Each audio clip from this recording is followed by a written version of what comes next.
الحمد لله الذي أمن على الخلائق لطفه والإحسان وهدانا إلى طريق شكره تفضلا على الإنسان والجان والصلاة والسلام على رسوله وأصحابه ما دارت القمران أما بعد فأعوذ بالله من الشيطان الرجيم بسم الله الرحمن الرحيم واعتصموا بحبل الله جميعا ولا تفرقوا وقال تعالى ولتكن منكم أمة يدعون إلى الخير ويأمرون بالمعروف وينحون عن المنكر أولئك هم المفلحون وقال النبي صلى الله عليه وسلم من رأى منكم منكرا فليغيره بيده فإن لم يستطع فبلسانه فإن لم يستطع فبقلبه فهي أضعف الإيمان أو كما قال عليه الصلاة والسلام.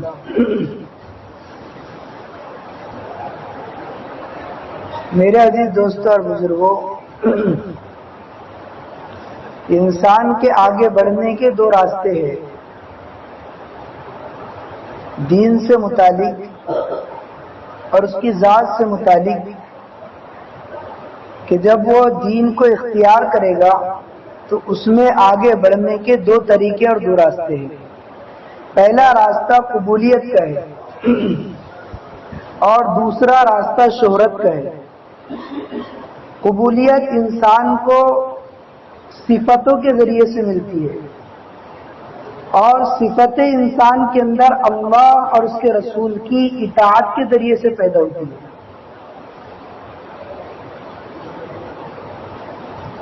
شہرت سے انسان باطل تک پہنچ جاتا ہے اور انتہا اس کا باطل پر ہوتا ہے اور چند دنوں کے بعد وہ ختم ہو جاتا ہے.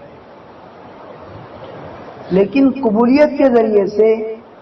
اور ایمانی صفات کے ذریعے سے،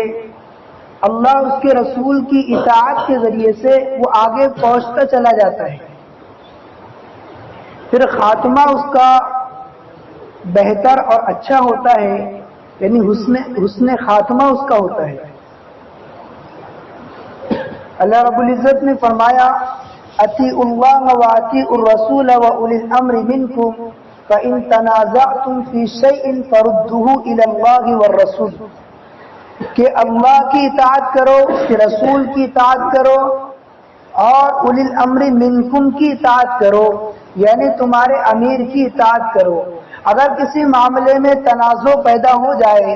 اور جھگڑا بحث و مباحثہ پیدا ہو جائے فردوه الی اللہ والرسول، تو اس کو شریعت کی طرف یعنی اللہ اور اس کے رسول کی طرف لوٹاؤ اور اس کے ذریعے سے اس کو حل کرو. یہ نہیں ہے کہ آدمی قرآن مجید کے اوپر ہاتھ رکھ کے قسمیں کھائے، بلکہ قرآن مجید کو کھول کر پڑھ کر سمجھ کر اس کے مطابق انصاف کرے اور فیصلہ کرے. اور اطاعت میں امتحان ہوتا ہے، اطاعت میں امتحان ہوتا ہے. جیسے آسمان پر اللہ تبارک و تعالیٰ نے سب سے پہلا امتحان ابلیس کا لیا ہے. اللہ کی فرما برداری میں، اللہ کی اطاعت میں اور عبادت میں اور نیک کاموں میں وہ اتنا آگے بڑھ چکا تھا کہ اللہ تبارک و تعالیٰ نے فرشتوں کا، ملائکہ کا اس کو سردار بنا دیا. حالانکہ وہ جنات کی قسموں میں سے تھا، اس کو آگ سے بنایا گیا ہے، لیکن اس کے پاس اتنا علم اور اتنی عبادت کہ فرشتوں کا بھی سردار اس کو بنا دیا گیا ہے. اللہ رب العزت نے اس کا امتحان لیا کہ ابھی تک تو اللہ تبارک و تعالیٰ کو سجدہ کیا جا رہا تھا، اب سجدہ کرنا ہے حضرت آدم علیہ السلام کو. یہ حکم ہے اللہ کا، یہ امر ہے اللہ کا، اور ہر حال میں اللہ کے امر کی اطاعت کرنا ہے. جو اللہ کے امر کی اطاعت کرتا ہے وہ کامیاب ہوتا ہے. تو اس کے اندر حیثیت جاگ اٹھی، کہنے لگا خلقتہ من طین وخلقتنی من نار، کہ اللہ تو نے اس کو تو مٹی سے پیدا کیا ہے اور مجھے آگ سے پیدا کیا ہے. آگ میں یہ کشش اور یہ صفت اور یہ تاثیر نہیں ہوتی کہ وہ نیچے کی طرف جھکی، تو حیثیت جادو کی کہ وہ تو بہتر ہے، میں اس سے بہتر ہوں، کہ فلاں شخص پرانا ہے اور میں نیا ہوں، اور میں نیا ہوں یا میں پرانا ہوں، فلاں شخص نیا ہے، میری یہ حیثیت ہے، میں ایک عالم ہوں، میرا یہ مقام ہے، میرا یہ درجہ ہے. جب انسان کے اندر حیثیت جاگتی ہے اور حیثیت کا تصور پیدا ہوتا ہے تو کبر پیدا ہوتا ہے. ابا واستکبرا،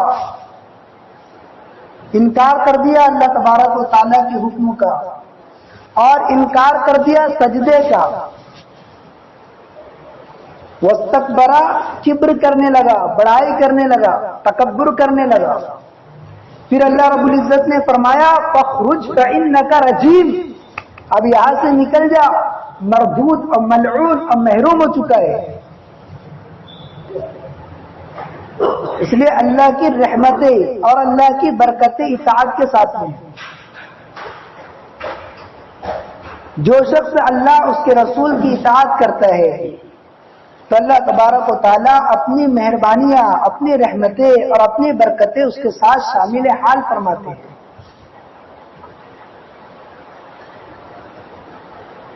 جناب رسول پاک علیہ الصلوۃ والسلام کھانا تناول فرما رہے ہیں. ایک شخص آپ کے ساتھ میں بیٹھا ہوا ہے، وہ بھی کھانا کھا رہا ہے، لیکن وہ اپنے بائیں ہاتھ سے کھانا کھا رہے ہیں، الٹے ہاتھ سے کھانا کھا رہے ہیں. اللہ کے رسول صلی اللہ علیہ وسلم نے فرمایا اے اللہ کے بندے سیدھے ہاتھ سے کھانا کھا. وہ عذر پیش کرنے لگا، حالانکہ یہ حکم تھا جناب رسول پاک علیہ الصلوۃ والسلام کا، اور حال کے حکم کی اطاعت کرنا ضروری ہے، حال کے امر کی اطاعت کرنا ضروری تھا. عذر کرنے لگا حالانکہ کوئی عذر نہیں تھا. کہنے لگا کہ میرا یہ ہاتھ اٹھتا نہیں ہے. اللہ کے رسول صلی اللہ علیہ وسلم نے فرمایا کہ تیرا ہاتھ اللہ ایسا کرے کہ وہ ہمیشہ اٹھے ہی نہ.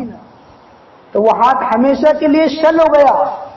مفلوج ہو گیا، لٹکتا رہا، اٹھتا ہی نہیں. وہاں رسول کی نافرمانی کی وجہ سے ہاتھ نہیں اٹھا، رسول کی نافرمانی کی وجہ سے سیدھے ہاتھ سے اٹھانے سے ہمیشہ ہمیشہ محروم ہو گیا. یہاں اللہ کی نافرمانی کی وجہ سے اور اللہ کی اطاعت نہ کرنے کی وجہ سے، اللہ کے امر کو بجا نہ لانے کی وجہ سے وہ ہمیشہ ہمیشہ کے لیے محروم و مردود ہو گیا. اللہ تعالیٰ امتحان لیتے ہیں. اللہ رب العزت نے حضرت انبیاء علیہ الصلوۃ والسلام کا امتحان لیا ہے. اشد البلاء الانبیاء ثم الامثل فالامثل، سب سے زیادہ حضرت انبیاء علیہ الصلوۃ والسلام کو آزمائش میں ڈالا گیا،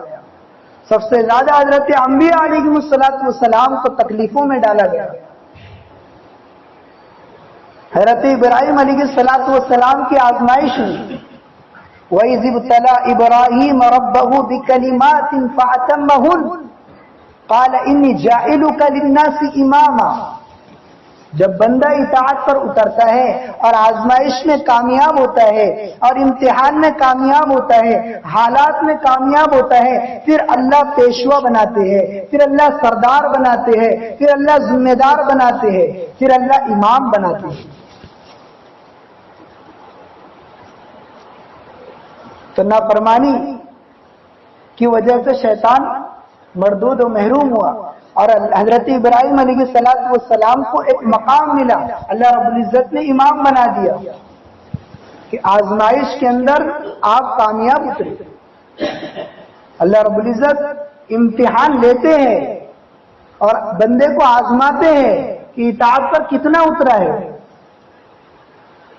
کہ اس کے اندر شہرت ہے یا قبولیت ہے، اس کے اندر شہرت ہے یا اطاعت ہے. بندے کو آزمایا جاتا ہے. اگر اطاعت پر کھرا اترتا ہے تو اللہ کامیاب کرتے ہیں. حضرت ابراہیم علیہ السلام کو 80 سال کے بعد اولاد ہوئی اور حکم آیا، اللہ کا امر آیا کہ ذبح کرنا ہے۔ انی رأیت فی المنام انی اذبحک فانظر ماذا تری، کہ میرے بیٹے میں خواب میں یہ دیکھ رہا ہوں کہ میں تجھ کو ذبح کر رہا ہوں، اب بتا تیری کیا رائے ہے۔ حضرت ابراہیم علیہ السلام کا بیٹا بھی کہنے لگا یا ابت افعل ما تؤمر ستجدنی انشاءاللہ من الصابرین، اے میرے والد محترم آپ کر گزریے جس بات کا آپ کو حکم دیا گیا ہے۔ حضرت ابراہیم علیہ السلام نے اپنے بیٹے کو اسماعیل علیہ السلام کو لٹایا، ذبح کرنے کے لیے چھری چلائی تو اللہ رب العزت نے دمبا نازل کر دیا۔ تو اللہ امتحان بندے کا لیتے ہیں اور دیکھتے ہیں کہ کتنا اترتا ہے، یہ کھرا ہے یا کھوٹا ہے۔ ایسے ہی ہر چیز کا امتحان لیا جاتا ہے، کبھی امتحان جذبے کا لیا جاتا ہے، کبھی امتحان حیثیت کا لیا جاتا ہے کہ اس کے اندر کتنی حیثیت ہے، یہ اپنے آپ کے اندر حیثیت بتاتا ہے یا پھر اطاعت کرتا ہے۔ جیسے ابلیس کو دیکھا گیا کہ حیثیت بتانے لگا، اطاعت نہیں کی۔ کبھی اللہ جذبے کا امتحان لیتے ہیں۔ حضرت صحابہ کرام رضی اللہ تعالیٰ عنہم مجمعین کے اندر یہ جذبہ تھا کہ صلح حدیبیہ کے موقع سے جناب رسول پاک علیہ السلام نے خواب دیکھا ہے اور اس خواب کی اب تکمیل کرنا ہے، ہم کو عمرہ کر کے واپس لوٹنا ہے۔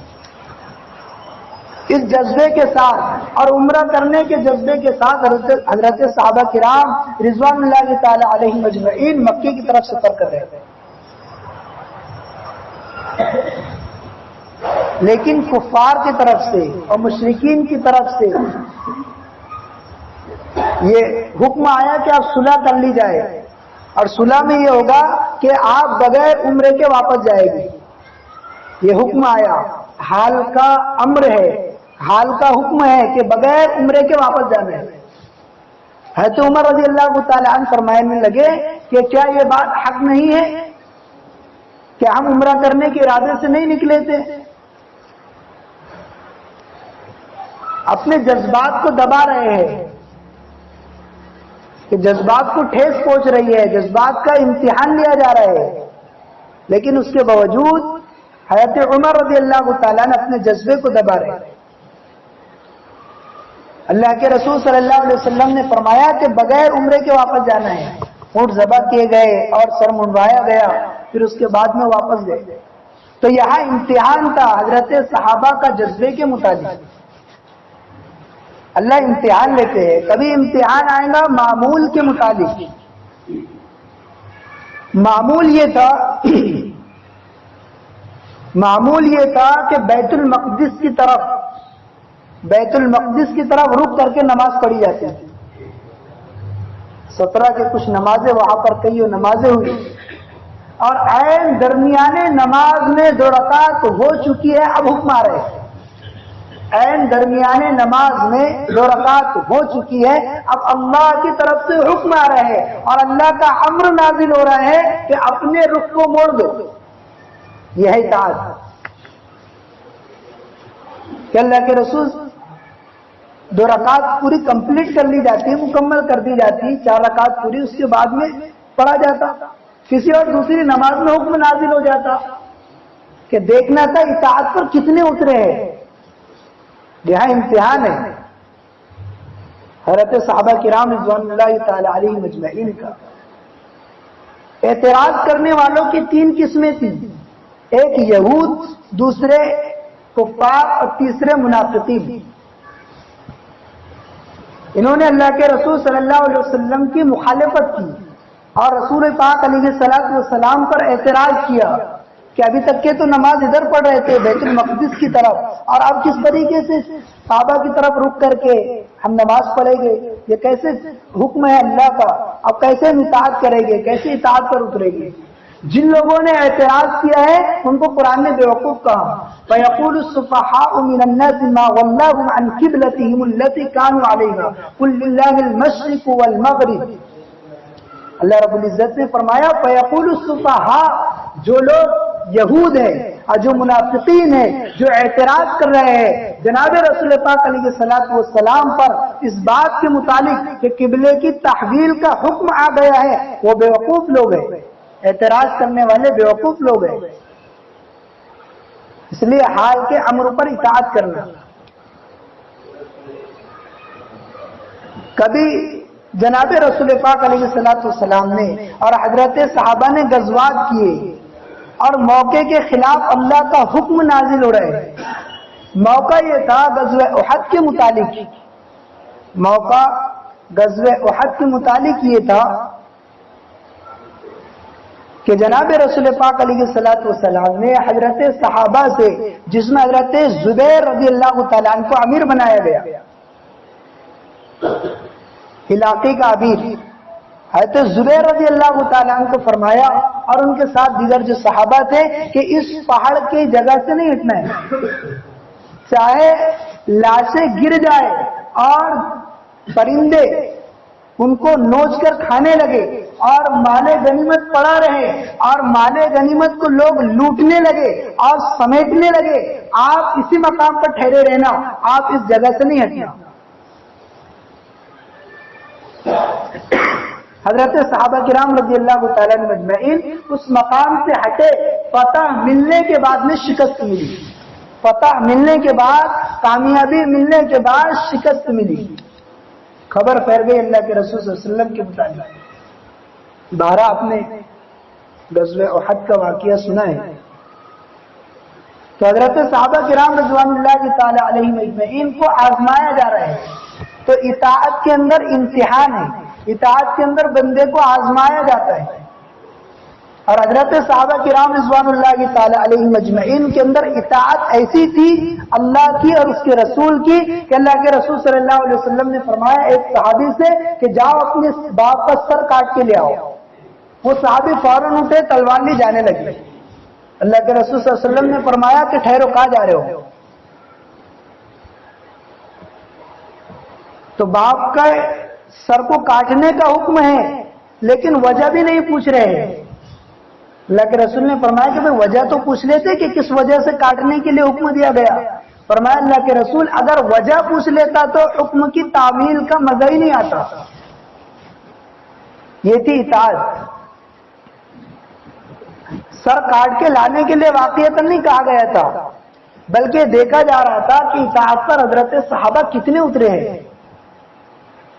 اس لیے فرمایا لا یؤمن احدکم حتی اکون احب الیہ من والدہ وولدہ والناس اجمعین، تم نے کہا وہ شخص ایمان والا نہیں ہو سکتا، یعنی کامل مومن نہیں ہو سکتا جب تک اس کو اپنے باپ اور اپنے بچوں سے زیادہ محبت اللہ کے رسول صلی اللہ علیہ وسلم سے نہ ہو جائے۔ حضرت ام حبیبہ رضی اللہ تعالیٰ عنہ، ان کے والد محترم ابھی اسلام قبول نہیں کیا تھا، ان کے گھر پر آئے تو اللہ کے رسول صلی اللہ علیہ وسلم کی غیر موجودگی میں حضرت ام حبیبہ نے فرمایا کہ اللہ کے رسول صلی اللہ علیہ وسلم کا پاکیزہ بستر ہے، یہ پاک اور صاف بستر ہے، اس لیے آپ اس کے اوپر نہ بیٹھیے۔ ایسا نہیں ہے کہ باپ کے اکرام میں اللہ کے رسول کی اطاعت بھول گئے، باپ کا اکرام بھی کیا جا رہا ہے اور اللہ کے رسول صلی اللہ علیہ وسلم کی اطاعت بھی کی جا رہی ہے کہ ام حبیبہ کے والد پاک اور صاف نہیں تھے، اس لیے اللہ کے رسول صلی اللہ علیہ وسلم کے پاک اور صاف بستر پر بیٹھنے نہیں دیا۔ حضرت صحابہ ایسے اطاعت کے اندر اترے ہوئے تھے، اور اطاعت کے ذریعے سے حضرت صحابہ کے اندر اجتماعیت پیدا ہوئی۔ اللہ اس کے رسول کی اطاعت کی وجہ سے حضرت صحابہ کرام رضوان اللہ تعالی علیہم اجمعین کے اندر اجتماعیت برقرار تھی۔ صحابہ کا یہ معمول تھا کہ رشتہ دار اور خاندان اور علاقے والے اور اپنی برادری والے اور رشتہ دار جتنے ہی باتیں کہے، اللہ اس کے رسول نے جو بات کہی تھی اس کی اطاعت کی جائے گی۔ پھر خاندان کی باتوں کو نہیں دیکھتے تھے، علاقوں کی باتوں کو نہیں دیکھتے تھے، اس لیے حضرت صحابہ کرام رضوان اللہ تعالی علیہ مجمعین کے اندر اجتماعیت تھی، اور اللہ کے رسول صلی اللہ علیہ وسلم نے پوری امت کو اجتماعیت پہ جمع کیا تھا، پوری امت کو اجتماعیت پہ جمع کیا تھا، اور پوری امت کو امت بنانے کی محنت کی تھی کہ یہ امت بڑی محنت سے بنی ہے۔ جناب رسول پاک علیہ الصلوۃ والسلام نے تکلیفوں کو برداشت کیا، حضرت عمر رضی اللہ تعالیٰ نے، حضرت ابو بکر صدیق رضی اللہ تعالیٰ نے قربانی دی اور تکلیفوں کو برداشت کیا، تب یہ امت بنی۔ اس لیے امت کی اجتماعیت برقرار اس وقت رہے گی جب امت کو جناب رسول پاک علیہ الصلوۃ والسلام کے لائے ہوئے دین پر اور آپ کی لائے ہوئی محنت پر تمام کو جمع کیا جائے گا۔ جناب رسول پاک علیہ الصلوۃ والسلام جو دین لے کر آئے اور جو محنت لے کر آئے، تمام کو اس پر جمع کرنا ہے کہ غیبی مدد بھی اس کے ذریعے سے حاصل ہوگی اور امت میں اجتماعیت بھی اس کے ذریعے سے حاصل ہوگی، غیبی مدد بھی اس کے ذریعے سے حاصل ہوگی اور امت کی اجتماعیت بھی اس کے ذریعے سے حاصل ہوگی۔ جس محنت کو جناب رسول پاک علیہ الصلوۃ والسلام لے کر آئے ہیں، اس محنت پر تمام امت کو یکجا کرنا، تمام امت کو جمع کرنا، یہ جناب رسول پاک علیہ الصلوۃ والسلام کی فکر تھی۔ ایسا نہیں ہے کہ بہت سارے نمازی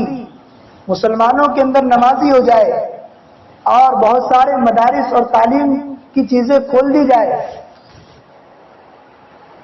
اور یہ سمجھ لیا جائے کہ یہ کافی ہے۔ امت سے ایک فرد کو قتل کرنے والا حضرت علی رضی اللہ تعالیٰ عنہ کو جس شخص نے قتل کیا، ابن ملجم نے، پکا نمازی تھا، 5 وقت نماز پڑھنے والا تھا کہ کبھی نماز نائبہ نہیں ہوتی، کبھی نماز فوت نہیں ہوتی، وقت کو کبھی ضائع نہیں کیا جاتا، لیکن اس کے باوجود بھی، اور ذکر ایسا کرنے والا ذاکر بھی تھا اور نمازی بھی تھا، ذکر ایسا کیا کرتا تھا کہ جس وقت ابن ملجم کو پکڑا گیا اور پکڑنے کے بعد حضرت صحابہ کرام رضوان اللہ تعالی علیہم اجمعین اس کی زبان کاٹنے لگے، تو وہ کہنے لگا اس زبان کو نہ کاٹو، میں اس زبان کے ذریعے سے اللہ کا ذکر کرتا ہوں۔ ایسا ذاکر، ایسا ذکر کرنے والا اور ایسا پکا نمازی، اس کے باوجود بھی حضرت علی رضی اللہ تعالیٰ عنہ کو قتل کیا، اور جناب رسول پاک علیہ الصلوۃ والسلام نے فرمایا تھا کہ میرے امت کے اندر سب سے زیادہ بدبخت اور سب سے زیادہ شقی وہ شخص ہوگا جو حضرت علی رضی اللہ تعالیٰ عنہ کو قتل کرے گا۔ تعلیم سے متعلق اور مدرسے سے متعلق اگر جوڑ دیا جاتا تو ابو الفیض اور فیضی مدرسے سے فارغ تھی، اس کے باوجود بھی اکبر کو بہکانے میں اور اکبر کو اس کے دین سے ہٹانے کے اندر سب سے بڑا ہاتھ ابو الفیض اور فیضی کا رہا، جنہوں نے بغیر نقطوں کی تفسیر لکھی ہے۔ آگے چل کر تاریخ پر اگر اور ہم روشنی ڈالتے ہیں تو پتہ چلتا ہے کہ سید احمد شہید رحمۃ اللہ علیہ اور اسماعیل شہید رحمۃ اللہ علیہ اور ان کے ساتھ جتنے لوگ دیندار تھے، تو دینداری کا یہ مجموعہ تھے، اور انہوں نے جس وقت سرحدوں کے اندر گھسے اور سرحدوں کے اندر داخلہ لیا اور وہاں کے مسلمانوں نے ان کو مسلمان بنایا اور ان کو اپنا بڑا بنایا، وہاں کے مسلمانوں نے ان کو بڑا بنا دیا کہ یہ ہمارے بڑے ہیں، لیکن شیطان نے کچھ لوگوں کو بہکایا اور کچھ لوگوں کو پھسلایا اور یہ کہنے لگا کہ ان کو تم نے بڑا بنا دیا ہے، یہ تو کسی اور علاقے کے لوگ ہیں۔ تو علاقائیت کی بنیاد پر، علاقائیت کی بنیاد پر اور علاقے کی بنیاد پر سید احمد شہید رحمۃ اللہ علیہ کو اور اسماعیل شہید رحمۃ اللہ علیہ کو وہاں سے نکالا گیا، اور انہی مسلمانوں نے جنہوں نے بڑا بنایا تھا، انہوں نے ان کے خلاف میں بغاوت کی، وہ بغاوت پر اتر گئے کہ میری برادری اور میری قوم، میرا قبیلہ یہ امت کے اندر سب سے بیکار چیز ہے، اور اللہ کے رسول صلی اللہ علیہ وسلم نے اور قرآن پاک میں اللہ تبارک و تعالیٰ نے اس کو ناپسند فرمایا ہے. پھر ان لوگوں کو اس کی سزا یہ ملی کہ اللہ تبارک و تعالیٰ نے انگریزوں کو ان کے اوپر مسلط کیا. حضرت سعد بن عبادہ رضی اللہ تعالیٰ عنہ، حضرت سعد بن عبادہ رضی اللہ تعالیٰ عنہ نے علاقائیت کی بنیاد پر اور برادری کی بنیاد پر اور خاندان کی بنیاد پر کچھ ایسی باتیں کہہ دی، اور ان باتوں میں کچھ ایسی غلطی ہوئی، اگر وہ باتیں نہ دبتی تو مہاجرین کے اندر اور انصار کے اندر دو تفریق ہو جاتے اور دو دھڑوں کے اندر بڑھ جاتے. اس کی سزا یہ ملی کہ روایتوں میں ملتا ہے حضرت سعد بن عبادہ کو جنات نے قتل کیا، اور غیبی طور پہ یہ آواز آئی. غیب سے پتہ نہیں چل رہا تھا کہ کس کی آواز ہے، غیب سے یہ آواز آ رہی ہے کہ قتلنا سید الخزرجی سعد بن عبادہ، قتلنا سید الخزرجی سعد بن عبادہ، کہ ہم نے خزرج کے سردار حضرت سعد بن عبادہ رضی اللہ تعالیٰ عنہ کو قتل کر دیا. رمیناہ بسہم باللحظ رفادہ، اور ہم نے اس کے اوپر ایک ایسی تیر چلائی کہ جو ڈائریکٹ ان کے دل پر جا کر لگی. تو یہ اس واقعے کے ذریعے سے ایک سبق ملا امت کو ہمیشہ کے لیے اور ہمیشہ کے لیے کہ کبھی بھی امت کو خاندان کی بنیاد پر اور علاقے کی بنیاد پر نہیں بانٹنا چاہیے. اس لیے جو شخص امت میں منقسم دو چیزوں میں منقسم کرنے کی ذہنیت ڈالے گا کہ یہ فلاں لوگ ہے، یہ فلاں قبیلے کے ہے، فلاں خاندان کے ہے، کہ امت کو دو ذہنیتوں کے اوپر جو شخص بھی منقسم کرے گا اور بانٹے گا وہ اس امت کے اندر سب سے بڑا مجرم ہے، اس امت میں سب سے بڑا مجرم ہے. اس لیے امت کو اجتماعیت کے اوپر لے کر چلنا، اور اجتماعیت برقرار ہوگی جناب رسول پاک علیہ الصلوۃ والسلام کی لائی ہوئی محنت کے مطابق اور جناب رسول پاک علیہ الصلوۃ والسلام کے لائے ہوئے دین کے مطابق. کس طریقے سے جناب رسول پاک علیہ الصلوۃ والسلام نے اس امت میں امت پنا پیدا کیا ہے، یعنی امت بننے کی صفات پیدا کی ہے قربانیوں کے ذریعے سے، تکلیفوں کے ذریعے سے، کہ جناب رسول پاک علیہ الصلوۃ والسلام کو طائف کے میدان کے اندر پتھر برسائے جا رہے ہیں، لیکن جناب رسول پاک علیہ الصلوۃ والسلام ان پتھروں کو برداشت کر رہے ہیں، اور آپ کے نالین مبارک کے اندر خون موجود ہے. اسی درمیان میں اور اسی اسنا میں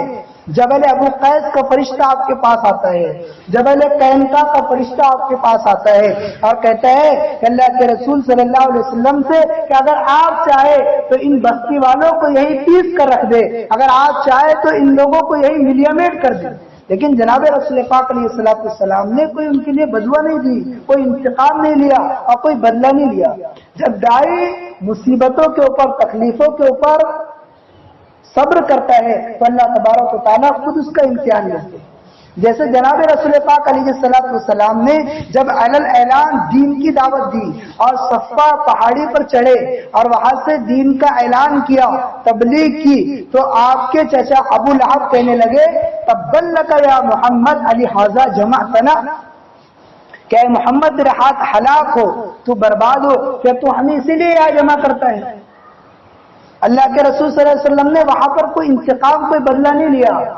علامہ ابن قیم رحمۃ اللہ علیہ فرماتے ہیں کہ اللہ رب العزت نے خود قرآن مجید میں انتقام اور بدلہ لیا اور فرمایا تبت یدا ابی لہب وتب ما اغنى عنه ماله وما كسب سيصلى نارا ذات لهب وامرأته حمالة الحطب في جيدها حبل من مسد. یہ سورت کے اندر وعید نازل ہوئے ابو لہب کے لیے.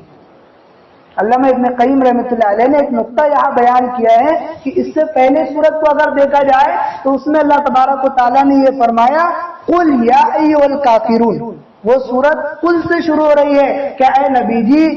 ان کافروں سے کہیے، قل اے نبی جی کہیے، قل یا ایھا الکافرون لا اعبد ما تعبدون، کہ جس کی تم عبادت کرتے ہیں ہم ان کی عبادت نہیں کرتے. اس کے بعد میں جو صورت نازل ہو رہی ہے اس میں بھی لفظ کل کا استعمال کیا گیا اور کہا جا رہا کل ہو اللہ احد، اے نبی جی کہیے کہ اللہ ایک ہے، اللہ الصمد، اللہ بے نیاز ہے۔ نبی سے کہا جا رہا کہ نبی یہ کہیے، لیکن یہاں پر اللہ خود انتقام لے رہے ہیں، خود بدلہ لے رہے ہیں اور کہہ رہے ہیں تبت یدا ابی لہب وتب ما اغنى عنه ماله وما كسب، کہ محمد کے کیا ابو لہب کے ہاتھ ہلاک ہو، وہ برباد ہو۔ اس لیے دائی جب مصیبتوں کے اوپر اور آنے والی تکلیفوں کے اوپر برداشت کرتا ہے اور صبر کرتا ہے، اللہ تبارک و تعالیٰ اس کا امتحان لیتے ہیں اور اللہ تبارک و تعالیٰ اس کا انتقام بھی لیتے ہیں، اس کا بدلہ لیتے ہیں۔ جناب رسول پاک علیہ الصلوۃ والسلام نے امت کو اس طریقے سے قربانی دے کر جمع کیا کہ جناب رسول پاک علیہ الصلوۃ والسلام کے راستے میں کاٹیاں بچائی جا رہی ہے، اور سگی پھکی اللہ کے رسول صلی اللہ علیہ وسلم کے راستے میں کاٹیاں بچھا رہی ہے کہ رات میں لا کر کاٹیاں ڈال دی جاتی ہیں تاکہ اللہ کے رسول صلی اللہ علیہ وسلم دن میں نکلے تو تکلیف پہنچے۔ جناب رسول پاک علیہ الصلوۃ والسلام کو کاہن کہا جا رہا ہے، آپ کو مجنون کہا جا رہا ہے، آپ کو بیوقوف اور پاگل کہا جا رہا ہے۔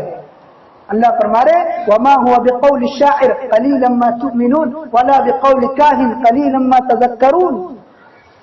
کہ اللہ کے رسول کا جو کلام ہے وہ کسی شاعر کا کلام نہیں ہے، کسی جادوگر کا کلام نہیں ہے، کسی کاہن اور مجنون کا کلام نہیں ہے، کسی بیوقوف کا کلام نہیں ہے، تنزیل من رب العالمین، یہ کلام تو اللہ کا ہے جو اللہ کی جانب سے نازل کیا گیا ہے، اسے اللہ نے خود انتقام لیا۔ جناب رسول پاک علیہ الصلوۃ والسلام کو ایسی اذیتیں اور ایسی تکلیفیں دی گئی کہ جناب رسول پاک علیہ الصلوۃ والسلام کی بیٹیوں کو طلاق دیا جا رہا ہے، اور آپ کو جادو اور سحر کیا جا رہا ہے، آپ کو ختم کرنے کی پلاننگ کی جا رہی، شعبہ ابی طالب کے اندر آپ کو محصور کیا جا رہا ہے، قید کیا جا رہا ہے۔ جناب رسول پاک علیہ الصلوۃ والسلام سوئے ہوئے ہیں اور سر کے جانب سے ایک فرشتہ ہے اور پیر کے جانب ایک فرشتہ ہے، پیر کے جانب والا فرشتہ سر کے جانب والے فرشتے سے یہ کہہ رہا ہے کہ اس بندے کو کیا ہوا ہے، سر کے جانب والا فرشتہ یہ کہتا ہے کہ اس بندے کو سحر کیا گیا ہے اور جادو کیا گیا ہے۔ فرمایا کہ کس نے جادو کیا؟ کہا گیا کہ لبیب بن آسم نامی شخص نے جادو کیا ہے، اور بیر زاران کے اندر چند گڑیا، ایک روایت میں ملتا ہے اور ایک روایت میں ملتا ہے کہ چند بالوں کو اس کے اندر ڈال دیا گیا، ایک پتھر کے نیچے اسے رکھ دیا گیا ہے، اس طریقے سے اس شخص کو سحر اور جادو کیا گیا۔ کہا اس کا علاج کیا ہے؟ اس کا علاج یہ ہے کہ سورۃ الفلق اور سورۃ الناس کی 11 آیتیں پڑھ دی جائیں۔ اللہ کے رسول صلی اللہ علیہ وسلم اس کنویں کے پاس، اس بیر زاران کے پاس گئے اور آپ نے اس کو پلین کرنے کا حکم دے دیا، اس کے اندر مٹی ڈال دی، اور ایک روایت میں ملتا ہے کہ اس گاٹوں کو کھول دیا گیا اور یہ 11 آیتوں کو پڑھ پڑھ کر اس کے اوپر دم کیا گیا۔ حضرت عائشہ رضی اللہ تعالیٰ عنہ فرماتی ہے کہ آپ نے انتقام کیوں نہیں لیا، آپ نے بدلہ کیوں نہیں لیا؟ فرمایا مجھے تو رحمت للعالمین بنا کر بھیجا گیا ہے، میں کیسے انتقام اور بدلہ دوں؟ اس لیے عزیز دوستوں اور بزرگوں، جب ہم دعوت دیں گے تو لوگ اعتراض کریں گے، اور اعتراض کرنا اور سوالات پیدا کرنا یہ داعی کے لیے اس لیے ہوتا ہے تاکہ اس کو اصلی مصروفیت سے اور حقیقی مشغولی سے ہٹا کر، اسے کام سے ہٹا کر سوالات کی طرف اکسا دیا جائے، اور الگ ان کے جو قائد ہیں اور ان کے جو بڑے ہیں ان کے متعلق ایسی ذہنیت بنا دی جائے تاکہ ان کا احترام اور ان کا اکرام ان کی ذہنیت سے ہٹ جائے اور رفتہ رفتہ یہ کام سے دور ہو جائے۔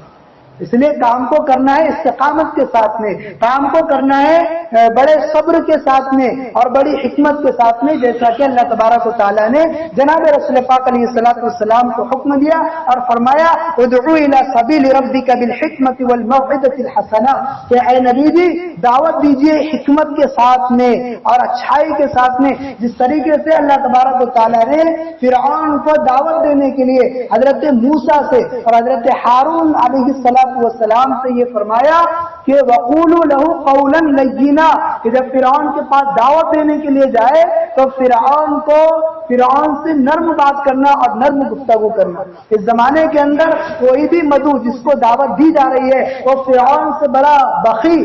بدبخت اور شقی نہیں ہو سکتا ہے، اور جو دعوت دینے والے داعی ہے وہ حضرت موسیٰ علیہ السلام اور حضرت ہارون علیہ السلام سے بڑے داعی نہیں ہو سکتے ہیں جب نبیوں کو یہ حکم مل رہا ہے. اس لیے نبیوں کی کام کرنے والے اور ان کے طریقے پر چلنے والوں کے لیے بھی یہ حکم ہے کہ حکمت کے ساتھ میں دعوت دی جائے اور نرمی کے ساتھ میں گفتگو کی جائے. مولانا کے لڑکے حضرت جی کے لڑکے بات کر رہے تھے, انہوں نے کہا کہ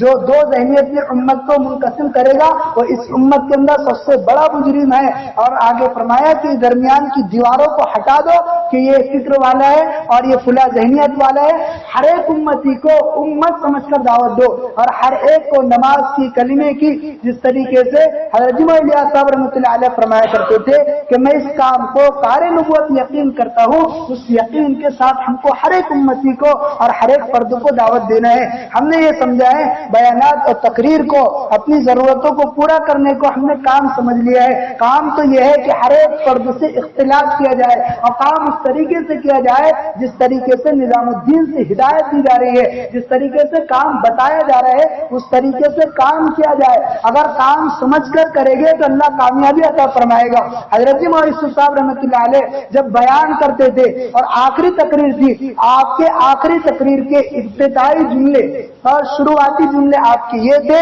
اور آپ یہ فرمایا کرتے تھے کہ اے لوگوں سمجھ کر کام کو کرو, جو سمجھ کر کام کو کرے گا اللہ دنیا میں اس کو چمکائے گا, اور جو سمجھ کر کام کو نہیں کرے گا وہ اپنے ہی ہاتھوں سے اپنے پیروں پر کراڑی مارے گا. اس لیے کام کو سمجھو اور کام کی ترتیب کے اعتبار سے بھی اور تقاضوں کے اعتبار سے بھی ہر اعتبار سے اپنے آپ کو پیش کرے, اپنے آپ کو تیار کرے. اور کام اس لیے کرنا ہے, خروج اس لیے کرنا ہے, اللہ کے راستے میں اس لیے کرنا ہے کہ یہ اللہ کا امر ہے, اللہ کا حکم ہے. اور اللہ تبارک و تعالیٰ نے فرمایا کنتم خیر امۃ اخرجت للناس تأمرون بالمعروف وتنہون عن المنکر وتؤمنون باللہ, کہ تم بہترین امت ہو, تم لوگوں کے نفع رسانی کے لیے نکالی گئی ہو. یہ خیر امت, اس امت کو اس لیے کہا گیا ہے کہ تأمرون بالمعروف وتنہون عن المنکر, یعنی یہ امر بالمعروف نہیں عن المنکر کرتے ہیں, بھلائی کا حکم دیتے ہیں اور برائی سے لوگوں کو منع کرتے ہیں.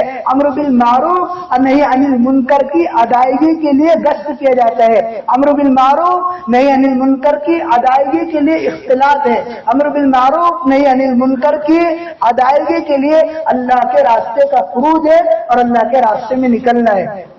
اللہ رب العزت نے دوسری جگہ فرمایا وَلْتَكُمْ مِنْكُمْ أُمَّةٌ يَدْعُونَ إِلَى الْخَيْرِ وَيَأْمُرُونَ بِالْمَعْرُوفِ وَيَنْهَوْنَ عَنِ الْمُنكَرِ أُولَئِكَ هُمُ الْمُفْلِحُونَ. چاہیے کہ تمہارے اندر سے کچھ لوگ ایسے اٹھے جو لوگوں کو اچھائی کی طرف دعوت دے اور برائی سے منع کرے.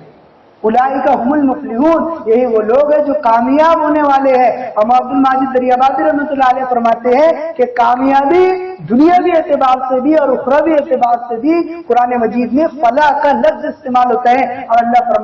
فرما رہا ہے کہ هم المفلحون, یہی لوگ کامیاب ہونے والے ہیں. بعض لوگوں نے اس آیت کے ذریعے سے یہ سمجھ لیا ہے کہ اللہ تو یہ فرما رہا ہے وَلْتَكُمْ مِنْكُمْ, چاہیے کہ تمہارے اندر سے کچھ لوگ ایسی ہو. تو بعض لوگ بحث و مباحثے کے اندر لگ گئے, بعض کہنے لگے کہ یہ تو فرض کفایہ ہے, بعض کہنے لگے یہ تو فرض عین ہے. میں عربوں کی جماعت میں بیٹھا ہوا تھا, حضرت جی کا بیان صبح چل رہا تھا, فجر کے بعد آپ وہاں سے بیان کر رہے تھے اور ادھر ٹرانسلیشن کیا جا رہا تھا. وہ جملہ یہ تھا کہ وَجَعَلْنَا الدَّعْوَةَ كَالْمَيِّتِ, کہ ہم نے دعوت کو میت کی طرح بنا دیا. حضرت فرما رہے تھے کہ ہم نے دعوت کو میت کی طرح بنا دیا ہے. بعض وہ لوگ ہیں جو فرض کفایہ اور فرض عین کے اندر لگے ہوئے ہیں, اور بعض وہ لوگ ہیں جو چند لوگ مسجد وار جماعت کے اندر بیٹھے رہتے ہیں, باقی اس سے بری اس ذمہ ہے, بلکہ ہر ایک امت کو اس سے جوڑنا ہے, یہ فرض ہے. اور بلکہ مفتی تقی صاحب عثمانی نے خطبات اصلاحی جلد نمبر 6 میں یہ بات لکھی ہے کہ جس طریقے سے نماز کا پڑھنا فرض ہے, جس طریقے سے نماز کا پڑھنا فرض ہے, اسی طریقے سے دعوت کا دینا بھی فرض ہے. اب اسی آیت کو دلیل بنایا ہے امر بالمعروف نہیں عن المنکر. اسی آیت کو دلیل بنائے ہیں کہ ہم تو نماز پڑھ رہے ہیں لیکن ہمارے گھر کے اور ہمارے فیملی کے تمام لوگ سوئے ہوئے ہیں اور وہ بے خبر ہیں، اس لیے ہمارے لیے ضروری ہے کہ ہم نماز کی دعوت ان کو دیں، ورنہ اللہ گرفت کریں گے اور اللہ پکڑ کرے گے ہماری، پھر اللہ کا عذاب آئے گا۔ مبادہ وہ وقت آ جائے کہ پھر ہم دعا مانگیں گے تو وہ دعا بھی قبول نہیں ہوگی، پھر ہمارے امت کے بڑے لوگ بھی دعا مانگیں گے وہ دعا بھی قبول نہیں ہوگی۔ اس لیے ہم تمام کی ذمہ داری ہے کہ اللہ کے راستے میں اللہ کے امر کو سمجھ کر نکلے اور بڑی حکمت کے ساتھ میں کام کو کرے اور بڑے نرمی کے ساتھ میں اور بڑے تواضع کے ساتھ میں، کہ جو شخص اللہ تبارک و تعالیٰ کی اطاعت کے ساتھ، امیر کی اطاعت کے ساتھ، جناب رسول پاک علیہ الصلوۃ والسلام کی اطاعت کے ساتھ کام کرتا ہے، اس کے اندر تواضع پیدا ہوتا ہے۔ جو اطاعت نہیں کرتا ہے اس کے اندر تکبر پیدا ہوتا ہے۔ اس لیے اطاعت کے ساتھ میں ہم کام کو کریں۔ تو بتاؤ اللہ کے راستے میں نکلنے کے لیے جس ترتیب سے کہا جائے وہ کون حضرات تیار ہے؟ اپنے ناموں کا اظہار کر دیں۔ بیرون کے لیے ترتیب ہے،